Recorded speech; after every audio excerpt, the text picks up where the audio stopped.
إسا مالك عن بتمو مالك عن جيجيرو بلين خيسن الركته ركون إساني ركوا برا أكرد دبلون فدون خيسن أدو ما خيسن رشيدان كرشيتك نمر فلتو وربي أربا جروك أبد أنجان من إسان دلغنين دلغ أكا إسان تاريبا ديمانيتين ديمي أسكي أنا أكا إسيتي قام خي غرغرا جولتي يفجعسي بي أربا خيست قمنو ما دلغين قل أبدا ما واني نركاك أبو فينا كنجان هنافان mana takka khaysin qabdu fi makhina takka khaysin qabdu fi jar sana ma khaysin putatte sanimiti e de bite asr media khanara saadi demi afur afani si lafda dasan bante sabakhi jarrati bobbate miti akasi beha khanafu nijatani miti sila iya oltani amagala toronto khaysati mana khiyan qaba hujiti yan qaba ilman ki yuguddi fadetin bone isnif jira baletin taysan حتى ما كيسي دا سبق يا خيسة ديميناتو برنمني حتى بر ولا ناتوبر حتى نادا ناتوبر او بليسا ناتوبر غندي في ناتوبر ديبي توني دا يوسا غديتي برتو غدي اجوتو كوتا خود تكبو جستي برسين جوليتين المان غبري دا خيسة ديمتي برما سافي دچ غرغر سيستي غرچو چرتي بر اتجرا بكاتي عربنا كجيدة جيساني الحرب سنة والمسكة يوم جي جولي سين ديمتو أما تا ديمو اللي أبان قويان سين قبام تو قويادك جالتانو جبتانو أكلوكو مرمى إسي مراني فين نيسان خيساتي مرمان إسي حركة مراتاني من إدايو سينا جولين تنيا كما چوكبتي حق أرتيبس أما كنمني إنساني نيني نمبيق هجيني سوجتا ما جرتي لفرتيس عليكم السلام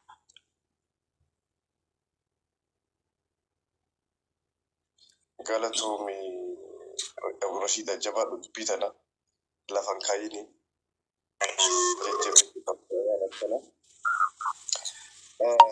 warri si arrabsu kuni deeggartoota hattuuti kana waan irra ilaalan qabani bulookilleen godhanii mi'uut godhanii dhaggeeffata yoo baay'attee garaa naaf qottu as taane gabbuseeti hudduu isaanii qabatanii ta'aniiti asii barreeffama jibbisee bulookiin godhanii mi'uut godhee haa dhaggeeffatu rakkoon qabu nama akkasii mi'uutuma godhanii haa dhaggeeffatu hin oofanas jala nama arrabsu mi'uut godhaniituma haa dhaggeeffatu as jala taa'e yoo baay'ate. Gubannee balballee akka taanu dhabnee barjoolleen ta'e akka ati beektuttidha. Garaffii hattummaa ibin kana keessa kudhan maallaqa isa nyaatti bar namitti hin tolu. Eenyu isa isin nyaatti? Ani amma Su'aad Muftaar jaartii maatii ishee haata amma.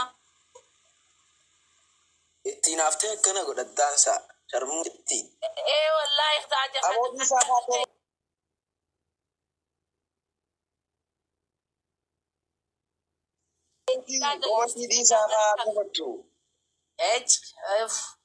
bara khitlayyoon bakka iyyuu jirtii bar khitlayyoon biyyaan ani jiru bar isiin dhufuudhaafi hudduu isiidhaa Muktaar jala wanni jala qabdee bar ajaawa yoo isii gal biyyaan ani keessa taa'ee bashannanu jiru tana manaamaan arkuu fi hattummaa gootee gumnummaa gootee jaarsa namaa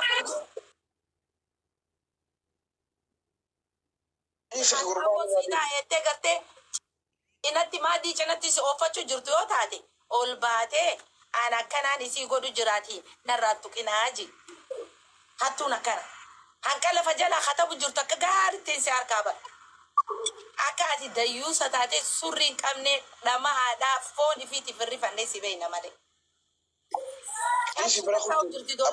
Waan gosi dubbisiisaati dhuguu garsiisaati jechuun hamas dubbisiisaati. Faddeetiin dhufe.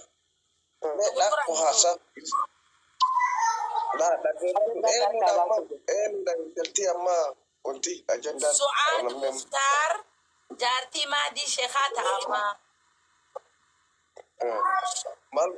Artistii maadii sheekaa jaartii isaa ta'ammaa. Inni nu wajjin sallatu.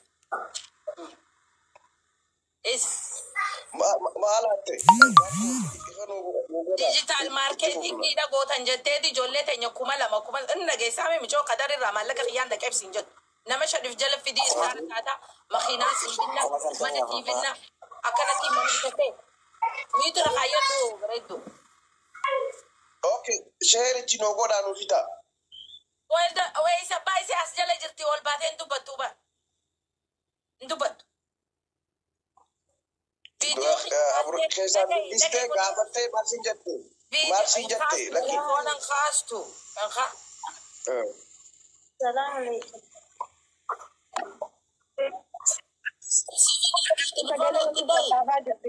Kaysiitis hajamsaatis.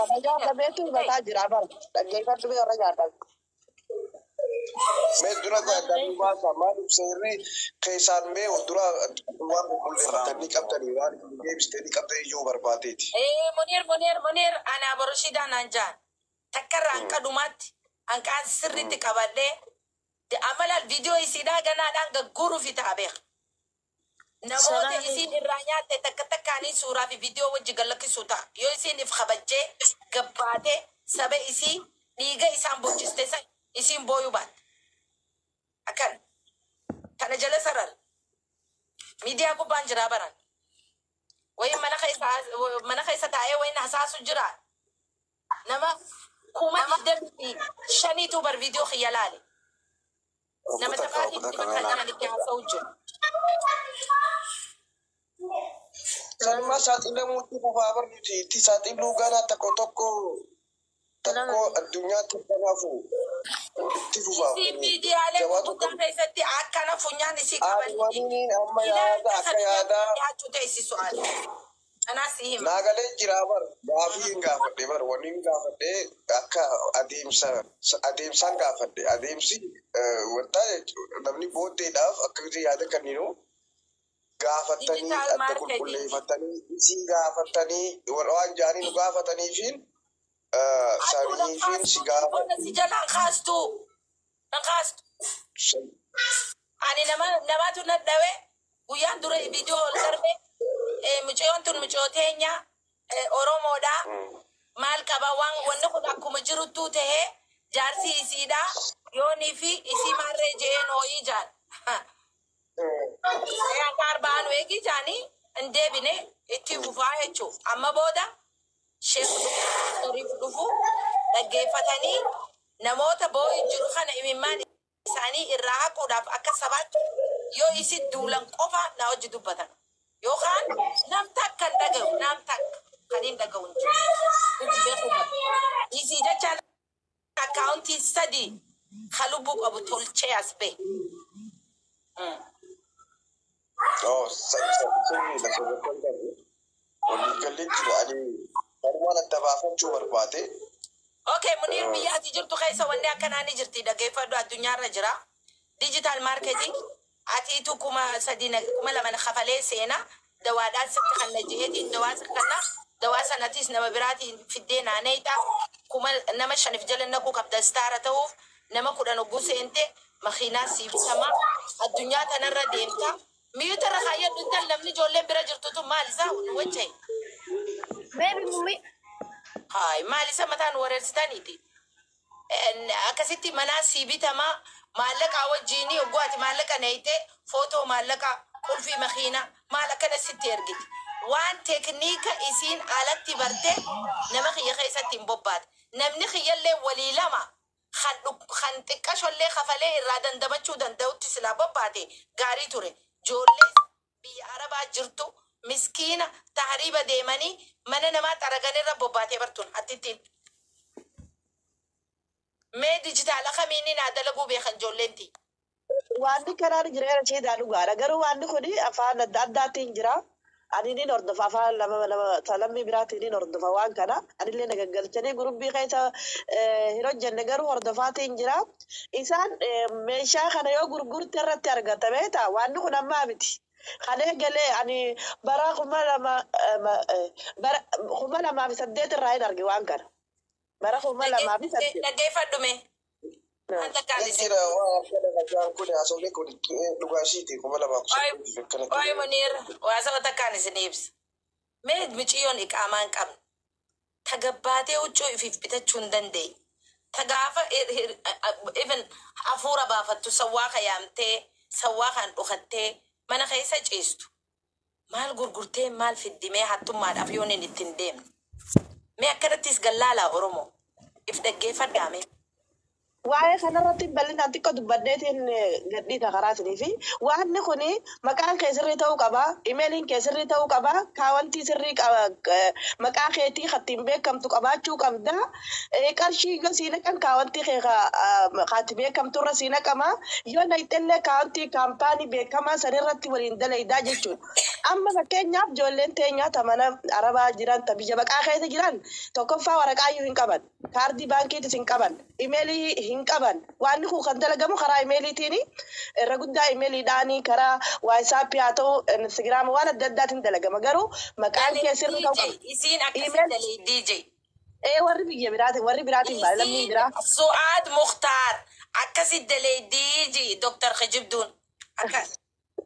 Ijoollee hin sobaminaa kan jechuu barbaade waan kun bifa kanaan kan dalagamuu danda'u. Laakiin ijoolleen qarshii irraa guurratan tuni gaafa qarshii kannan maal qabatanii kannan qarshii irra kan ta'e isaa argatta. Waan kun waanuma ni hin taane namoota barumsa qabanii, namoota imeelii qabanii, namoota kaartii baankii qabanii, namoota afaan adda addaa beekaniin ta'uu qaba. Waan kun soba guddaa ammallee kabiraallee namni biraallee akkanas beeka biraa yommuu isiin kufte kabiraallee as ba'uutu mala afaan Oromoo ka dubbatu jechuudha. Hattuun afaan Oromoo bifa kanaan hin heddummaanne. Warri biyya biraa afaan biraa barumsa qaban afaan adda addaa beekan akkatti hojjetan beekan godhaa jiran wal dalaysiisaa jiranii irraa illee fayyadamaas jiran. Garuu namni keenya kan biraa akka isii kunillee baruu as bawaan ta'eef waan akkanaa kan dhufanii yoo isin akka dhufan taate akka hin sobamne. Akka waan kun gonkumaa namni waraqaa hin qabne namni waraqaa imeeliidhaan waan kana hin godhuu hin dandeenye akka hin seenne akka hin nyaadhamne jechuu barbaada. Akkasii isinirraa sagalee kiyya cufaatti fufaa. Amma ragaan ijoollee waliin nu sassaabi. Ijoollee ragaa nu sassaabi.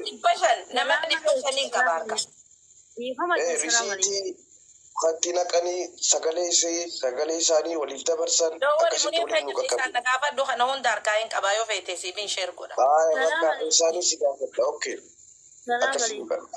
Waalaikum salaam. Wallahi bulayanti waan gaarii kaaftani dunyaan tarte deebuu irraa namni salphachuun bichaan gahaadha. Wanta kana akkuma amma isin jettan kanatti sobaanii anaa fakkeenyaaf akkuma isin jettan kana wala paaspoora qabamu wala baradheetiniin imeelii wayii qabamu wala baafadheetiniin wanni isaan irratti nagalchan akkaawuntii wayii qabamu mataa kiyya obboleessa kiyya soban awwaalaan osoo hin ta'in obboleessa kiyya mataa isaati Suudaanii keessa jira yeroo sanii nama ijoollee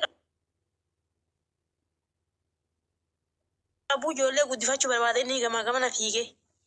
Sobanii mucaan ijoollee tan ta'anii guddifattaa jedhaniini inni garuu lakkoofsa nama san hundaa hin qaba. Ani fakkeenya obboleessa kiyya san irraa lakkoofsa nama san hundaa yoo hatta balaa amma Suudaanitti galee inni biyya amma galee sababa balaa kanaati nama dhabe malee garuu namni sun nama san hundaa dubbisee nama obboleessi kiyya inni nama jireenya ofiitiif tattaafatutti jiru Suudaanii keessa yeroo san dhaqee hin turre.